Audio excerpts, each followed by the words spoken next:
Hi అండి. అందరూ ఎలా ఉన్నారు? నేనైతే చాలా బాగున్నాను. మీరందరూ కూడా బాగుండాలని మనస్ఫూర్తిగా కోరుకుంటున్నాను. శ్రావణ మాసం అయితే రాబోతుంది కదండి. శ్రావణ మాసంలో వచ్చే రోజులన్నీ చాలా మంచి రోజులండి. ప్రతిరోజు కూడా అమ్మవారి పూజ చేసుకుంటే చాలా మంచిది. ప్రతి శుక్రవారం కూడా పూజ చేసుకుంటే చాలా మంచిదండి. వరలక్ష్మి వ్రతాన్ని ప్రతి ఒక్కరం కూడా చేసుకుంటాం కదండి. అదేవిధంగా శ్రావణ మాసంలో వచ్చే శుక్రవారాల్లో కూడా అమ్మవారిని పూజించాలి. శ్రావణ మాసంలో శుక్రవారం రోజున అమ్మవారిని పూజిస్తే ఆ అమ్మవారి అనుగ్రహం మన మీద తప్పకుండా ఉంటుందండి. అమ్మవారి అనుగ్రహం ఉంది అంటే మనకు ఎలాంటి లోటు ఉండదు. ఈ వీడియోలో నేను మనకి శ్రావణ మాసం రాబోతుంది కదండి.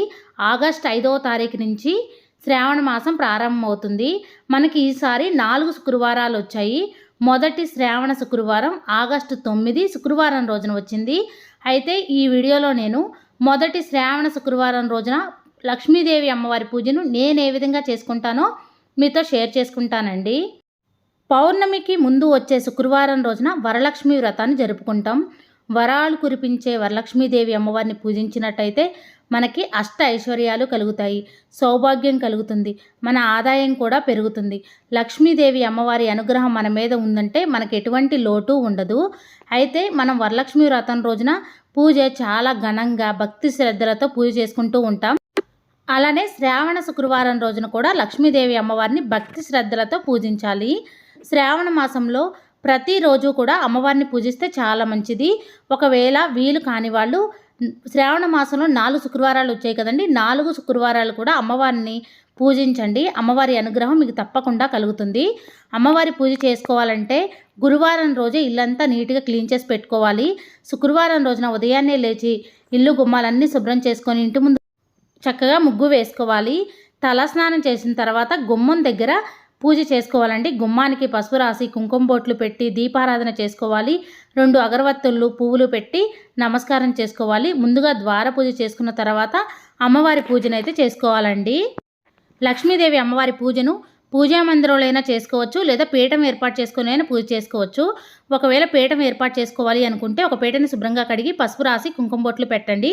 మీరు పూజా గదిలో చేసుకోవాలనుకుంటే ఈ విధంగా పూజా గదిలో చేసుకోవచ్చు. పీఠం ఏర్పాటు చేసుకోవాలి అనుకునే వాళ్ళు ఎక్కడైతే ఏర్పాటు చేసుకోవాలనుకుంటున్నారో అక్కడ తడి క్లాత్తో తుడిచి అష్టదళ పద్మ ముగ్గు వేసి ఆ ముగ్గు మీద పీట వేసి ఆ పీట మీద తెల్లని క్లాత్ కానీ ఎర్రని జాకెట్ ముక్క కానీ వేసి 3 గుప్పెళ్ళు కానీ 5 గుప్పెళ్ళు కానీ బియ్యం పోసి ఆ బియ్యం మీద పసుపు, కుంకుమ, గంధం, అక్షంతలు, 1 రూపీ కాయిన్ పెట్టి అమ్మవారి ఫోటోను నిలుపుకోవాలి. పూజా మందిరంలో అయితే ఈ విధంగా చేసుకోవచ్చండి. అమ్మవారికి చక్కగా గంధం కుంకుమ బొట్లు పెట్టి పువ్వులతో అలంకరించుకోవాలి. మీ దగ్గర ఉన్న కాయిన్ హారం కానీ పువ్వుల మాల కానీ వేయొచ్చు.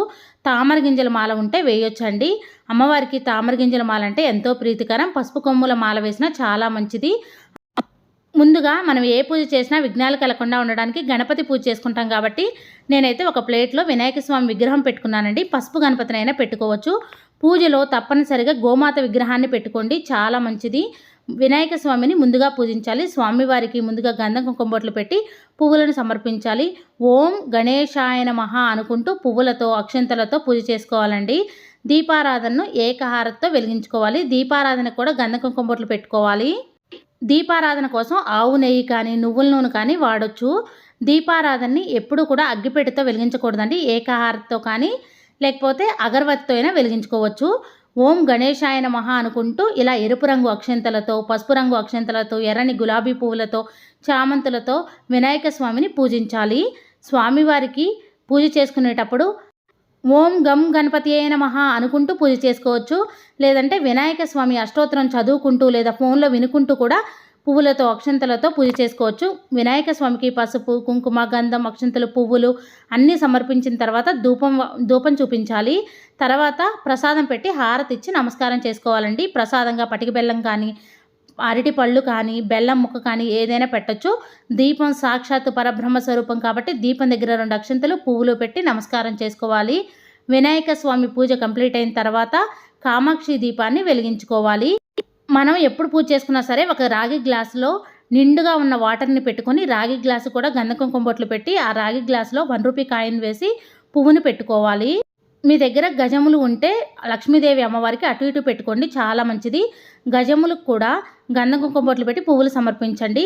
వినాయక స్వామి పూజ కంప్లీట్ అయిన తర్వాత కామాక్షి దీపాన్ని వెలిగించుకుంటున్నానండి. కామాక్షి దీపం అంటే కోరికలు నెరవేర్చే దీపం. కామాక్షి దీపానికి కూడా గంధం కుంకుమ బొట్లు పెట్టుకొని కామాక్షి దీపాన్ని వెలిగించేటప్పుడు శ్రీమాత్రే నమః అనుకుంటూ కామాక్షి దీపాన్ని వెలిగించుకోవాలండి. కామాక్షి దీపం దగ్గర కూడా 2 అక్షంతలు పువ్వులు పెట్టాను. గోమాతకు కూడా గంధం కుంకుమ బొట్లు పెట్టి పువ్వులను సమర్పించాను. గోమాతకి పూజ చేసినట్టయితే 3,000,000 దేవతలకు పూజ చేసినంత పుణ్యఫలం మనకు లభిస్తుంది. మనం ఏ పూజ చేసినా సరే పూజలో ఖచ్చితంగా గోమాత విగ్రహాన్ని పెట్టుకోండి. ఆవు దూడతో కలిసి ఉన్న ఫోటో పెట్టుకోండి. గోమాత ఫోటో కానీ విగ్రహం కానీ పెట్టుకోవచ్చు. గోమాత దగ్గర కూడా 2 అక్షంతలు పువ్వులు పెట్టి నమస్కారం చేసుకుంటున్నానండి.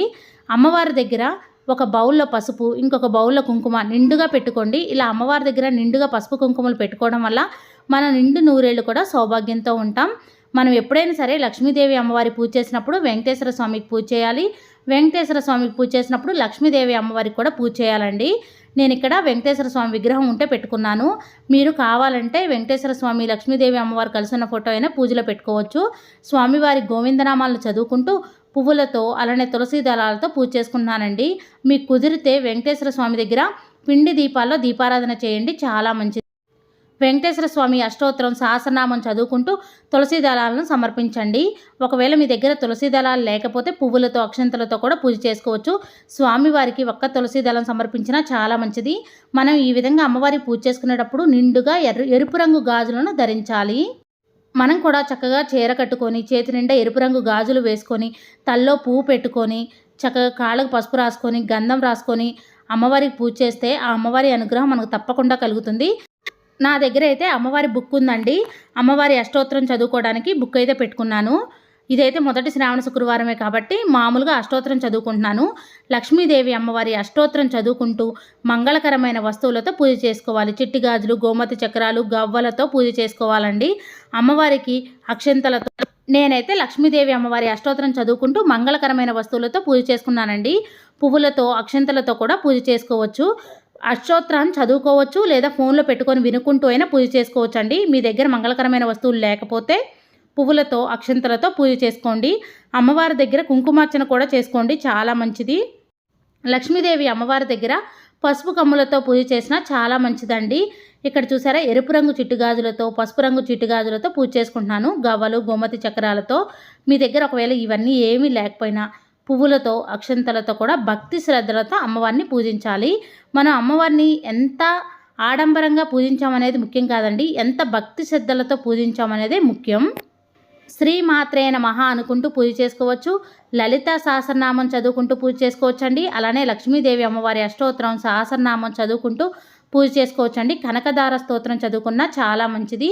శ్రీమాత్రే నమః అని 108 సార్లు చదువుకుంటూ పూజ చేసుకుంటే చాలా మంచిది. లక్ష్మీదేవి అమ్మవారికి యాలకుల మాల వేస్తే చాలా మంచిదండి.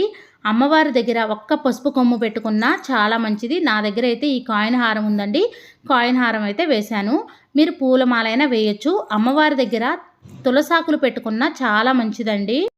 ఒకవేళ మీరు పీఠం ఏర్పాటు చేసుకున్నట్టయితే ఉదయం పూజ చేసుకొని సాయంత్రం కూడా పూజ చేసుకున్న తర్వాత శనివారం రోజున ఉదయం కూడా పూజ చేసుకొని అమ్మవారి పీఠాన్ని కదపొచ్చు. నేనైతే పూజా మందిరంలోనే చేసుకుంటున్నానండి. మట్టి ప్రమిదల్లో దీపారాధన చేస్తే చాలా మంచిది. నేనైతే అమ్మవారి దగ్గర ఐశ్వర్య దీపాన్ని వెలిగించుకుంటున్నానండి. ఐశ్వర్య దీపం అంటే ఉప్పు దీపం.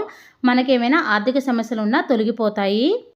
ఐశ్వర్య దీపాన్ని వెలిగించడం వల్ల మనకేమైనా అప్పుల బాధలు ఉన్నా రుణ సమస్యలు ఉన్నా తొలగిపోతాయండి. మన ఇంట్లో ఉన్న నెగిటివ్ ఎనర్జీ మొత్తం బయటికి పోతుంది. లక్ష్మీదేవి అమ్మవారి అనుగ్రహం మనకు కలుగుతుందండి. ఐశ్వర్య దీపం ఎలా వెలిగించుకోవాలంటే ఒక ప్రమిద తీసుకొని ఆ ప్రమిదకి పసుపు రాసి కుంకుమ బొట్లు పెట్టి ఆ ప్రమిదలో కల్లుప్పు వేసి ఆ కల్లుప్పు మీద పసుపు, కుంకుమ, గంధం వేసి ఇంకొక ప్రమిద పెట్టాలండి. ఇప్పుడు దీపారాధన చేయాలి. దీపారాధన చేసిన తర్వాత గంధం కుంకుమ బొట్లు పెట్టి 2 పువ్వులు అక్షంతలు వేసి నమస్కారం చేసుకోవాలి. ఐశ్వర్య దీపాన్ని వెలిగించుకుంటే చాలా మంచి జరుగుతుందండి. పూజా మందిరంలో పూజ చేసుకున్నా సరే అమ్మవారి దగ్గర ఉదయం వేళ చేసుకోవచ్చు, సాయంత్రం వేళ కూడా పూజ చేసుకోవచ్చు అండి. మీరు ఉదయం పూజ చేసుకున్నట్టయితే ఉదయం పూజ చేసుకొని సాయంత్రం కూడా పూజ చేసుకోండి. లక్ష్మీదేవి అమ్మవారి దగ్గర తప్పకుండా ఐశ్వర్య దీపాన్ని వెలిగించుకోండి. తర్వాత నేను అమ్మవారి దగ్గర కుంకుమార్చన చేసుకున్నానండి. కుంకుమార్చన చేసిన కుంకాన్ని మన నుదుటిన ధరిస్తే చాలా మంచిది. ఈ కుంకాన్ని ప్రతిరోజు కూడా మనం ఒక బాక్స్లో స్టోర్ చేసుకొని ప్రతిరోజు మనం నుదుటిన ధరిస్తే మనకు మంచి జరుగుతుందండి. శ్రీమాత్రే నమః అనుకుంటూ అమ్మవారి దగ్గర కుంకుమార్చన అయితే చేసుకున్నాను. మనకు కుదిరితే అమ్మవారి పూజలో ప్రతి వారం కూడా గాజులు పెట్టుకుంటే చాలా మంచిదండి. అలానే అమ్మవారి దగ్గర తాంబూలం పెట్టుకున్నా చాలా మంచిది, జాకెట్ ముక్క పెట్టుకున్నా చాలా మంచిదండి. ఇక్కడ నేనైతే కుంకుమార్చన అయితే చేసుకుంటున్నానండి. అమ్మవారికి కుంకుమార్చన చేసుకున్న తర్వాత అమ్మవారి కుంకాన్ని నుదుటిన ధరించండి, చాలా మంచిది. కుంకుమార్చన అనేది ప్రతి శుక్రవారం కూడా చేసుకోవచ్చండి. శ్రావణ మాసంలో చేసుకుంటే ఇంకా మంచిది. తర్వాత నేను అమ్మవారికి ప్రసాదం అయితే పెట్టానండి. అమ్మవారికి ప్రసాదంగా చిప్స్ కానీ, పటిక బెల్లం కానీ, పరమాన్నం కానీ, పులిహార కానీ ఏదైనా మీ స్తోమతను బట్టి పెట్టొచ్చండి. నేను అమ్మవారికి ఎంతో ప్రీతికరమైన ఉసిరి దీపాన్ని కూడా వెలిగించానండి. అమ్మవారికి ఉసిరి దీపం అంటే ఎంతో ప్రీతికరం. ఉసిరి దీపాన్ని కూడా వెలిగించానండి. మన శక్తి కొలది అమ్మవారి దగ్గర ఎన్ని దీపాలు పర్లేదండి. అమ్మవారి దగ్గర ఎన్ని దీపాలు వెలిగిస్తే అంత మంచిదండి. మన వీలుని బట్టి మనం దీపాలను వెలిగించుకోవచ్చు. నేనైతే ఉసిరి దీపం వెలిగించాను, ఐశ్వర్య దీపం వెలిగించాను, మట్టి ప్రమిదల్లో కూడా దీపారాధన చేసుకున్నానండి. కామాక్షి దీపాన్ని కూడా వెలిగించుకున్నాను. అమ్మవారి దగ్గర అయితే ప్రసాదం పెట్టి తర్వాత అయితే 2 అగరవత్తులను వెలిగించి ధూపం చూపించాను. అమ్మవారికి ప్రసాదం పెట్టిన తర్వాత హారతిచ్చి నమస్కారం చేసుకోవాలండి.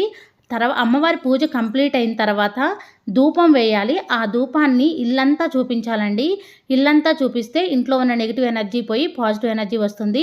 లక్ష్మీదేవి అమ్మవారిని భక్తి శ్రద్ధలతో పూజిస్తే ఆ అమ్మవారి అనుగ్రహం మన మీద మనకు ఉంటుందండి. లక్ష్మీదేవి అమ్మవారి అనుగ్రహం మనకు ఉంది అంటే ధనధాన్యాలకు ఎటువంటి లోటు ఉండదు, మనకు అష్ట ఐశ్వర్యాలు కలుగుతాయి. ఈ విధంగా మొదటి శ్రావణ శుక్రవారం రోజున స్వామి అమ్మవారిని పూజించి స్వామి అమ్మవార్ల అనుగ్రహాన్ని పొందండి.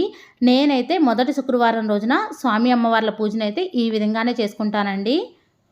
తెలుసుకున్నారు కదండి, మొదటి శ్రావణ శుక్రవారం రోజున లక్ష్మీదేవి అమ్మవారి పూజను ఏ విధంగా చేయాలో.